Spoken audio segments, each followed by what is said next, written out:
himself, creating a team identity that allows him to thrive, which he's already, proven to be an elite, one of the best player in the National Football League, and put a team around him that allows him to reach that ultimate goal of bringing a Super Bowl back to Baltimore. We will create standards that match the goals that we want to achieve. Our plan will be built on being at our best late in the season, into the playoffs, and look forward to that challenge.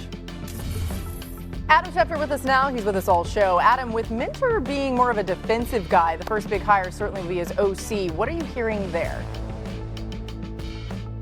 Well, they've been talking to the Bears offensive coordinator, Declan Doyle. They've been monitoring Davis Webb, who interviewed for the Raiders head coaching job and has been with the Broncos as the Broncos passing game coordinator. They know they have a huge hire on their hands to make in Buffalo that will be instrumental in helping to elevate the play of Lamar Jackson. And when we think of Jesse Minter and Lamar Jackson, if you go back and look at the clips of what Jesse Minter said when he was the Chargers defensive coordinator and they had to go up against Lamar Jackson, he said at that point in time when Justin Herbert was his quarterback that Lamar Jackson is one of one, the best player in the league. He wasn't even as clear today about it as he was back then when he was going up against Lamar Jackson. They are now looking for that offensive coordinator that they believe can help restore Lamar Jackson's play and bring him back to an MVP level. A lot of interesting offensive coordinator hires need to be made, this one being at the top of that list, thanks to Adam. The Ravens offseason will continue to be one to monitor. They're basically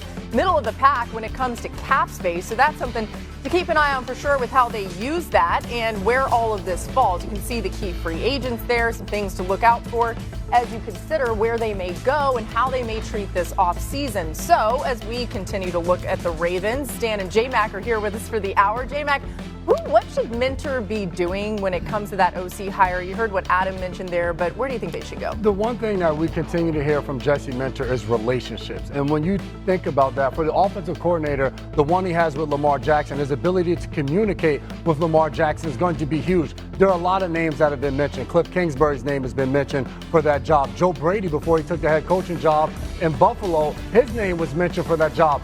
I look at this, the OC, whoever you are, you got to find a way to get Lamar Jackson and this offense back to explosive plays. That fell down a little bit this past year, and obviously Lamar Jackson playing through injury had a lot to do with it. But getting him going, yes, you're going to still have Derrick Henry in that run game and still focusing on that. But those explosive plays down the field is what puts the fear in a lot of defenses' minds and hearts when you know you have to go up against Lamar Jackson. If I were the Baltimore Ravens, my offensive coordinator would be Shieldhouse, Sean Mannion, or Declan Doyle. Yeah. Why? Because they come from the right tree. They come from the Shanahan-McVay tree. For me, I just believe that offense, because the starting point, the foundation is, I'm going to take all these things that are simple to me and make them complicated to you. Yeah. Those are like recession-proof. And the second thing is, I can take one presentation and do 5 different things from it. That is a thing that carries over week to week to week to week. It elevates the performance of the offensive line. It elevates the performance of the backs. It elevates the performance of the quarterback, and it makes the receivers' jobs easier. I will always believe that a coordinator from that tree is the best option.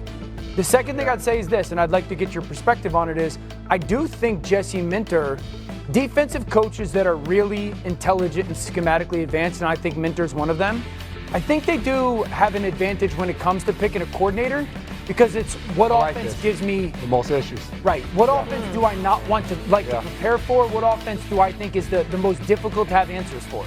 I think that's a great point, because from Minter's perspective, especially the way he designs his defenses with the moving parts, with the 2 high safeties, you know going into that game, all right, if I'm going against a Sean McVay offense of what they did this year with the 3 tight ends, and well, now they're all together, now the next play, it's an empty set. Or the way that Ben Johnson in Chicago, the way he moved people pre-snap, you're looking at that, and I think he's doing it from a perspective of, if I'm Jesse Minter, I'm looking at my quarterback. Right. And I'm saying, all right, with Lamar Jackson, what offense would fit him in a sense of, now I'm going into a game and I'm looking at it like, how the hell am I going to stop him? Prepare for all these different things, yes, and then Lamar. So how can I maximize the weapons around him? How can I maximize Derrick Henry? How can I maximize Mark Andrews and Zay Flowers and all of those different guys? Yeah, I think there's an advantage to that. Yeah, that's a great way to look at it. And remember, too, you guys, this was well talked about during that time, that Lamar Jackson had a play or a hand in who they were going to hire. You got to think that Jesse Minter, when asked about the OC, talked to Lamar about how much he would feature him and the best possibilities for him. All right, more people have been hired and they've been introduced. New on NFL Live. The Bills had their introductory press conference for Joe Brady today as well. Take a listen. One thing that the guys know about me, and it might be from espresso, it might be from Gatorade Fast Twitches, but I'm going to bring the energy every single day. And I believe people are going to feed off of that. I truly believe in being the temperature, right? I'm the weather, and they're going to feel it every single day. My guys.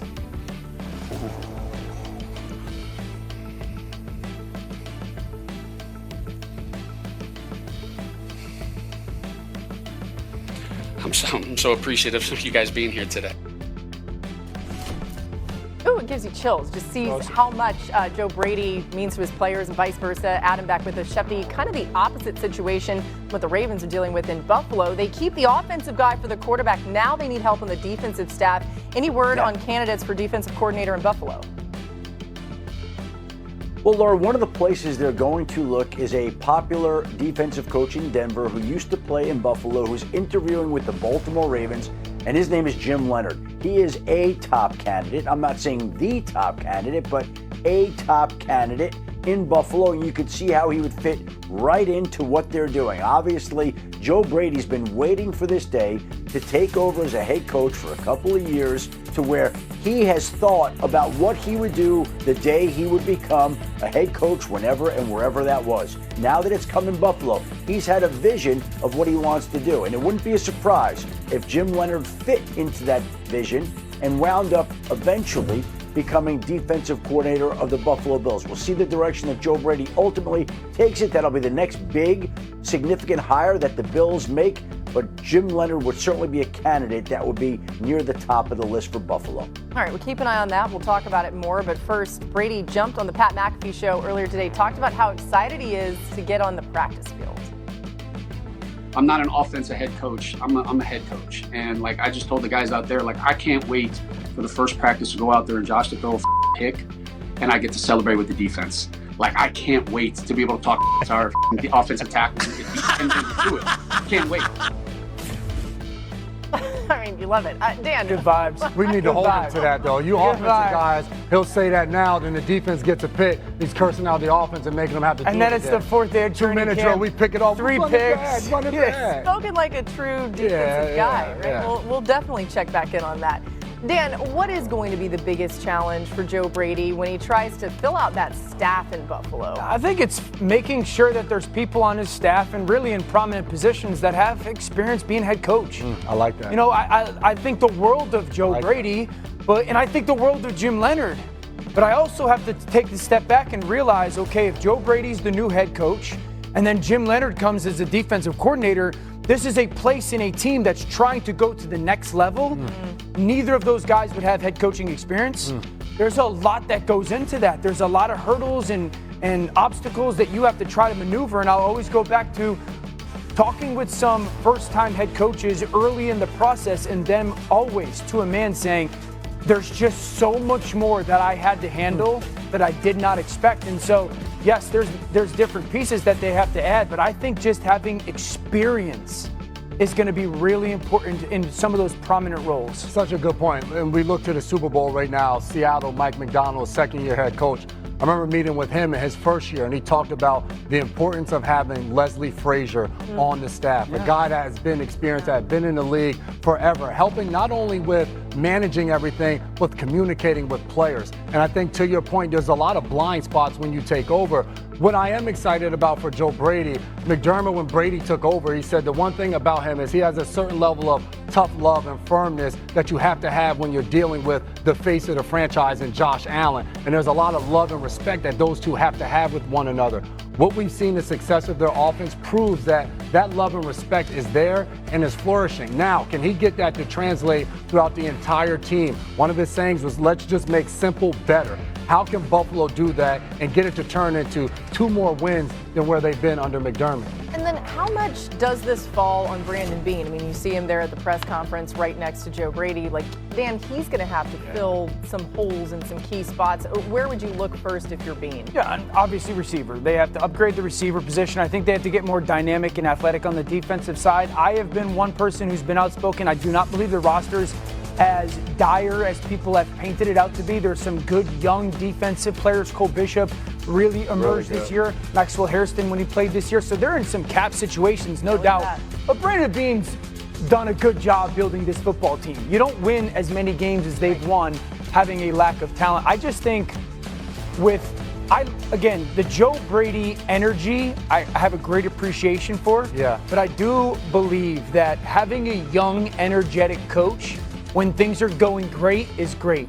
But you just want to have that coach that's around, those people that are around, and God, when we hit the bumps, there's somebody there that can steady that ship a little bit and make sure that we don't start to fracture. And when you're the head coach and the play caller, there's a lot of things you got to manage. Well, and again, this is about winning the AFC and then winning a Super Bowl, right? The Bills have won 91 games over the last 7 seasons, including the playoffs. That's the most all time without a Super Bowl appearance. New on NFL Live, this is going to be something to monitor. Fresh off a surgery to make a repair on his foot, Josh Allen was asked how he's feeling. I'm not even lying. If we had to play a game this week, I would figure it out to play a game. So it's a little painful right now, but it wasn't a crazy surgery. Yeah, Josh, we don't think you're lying. We know you'd be out there. Sheffy, what more can you add?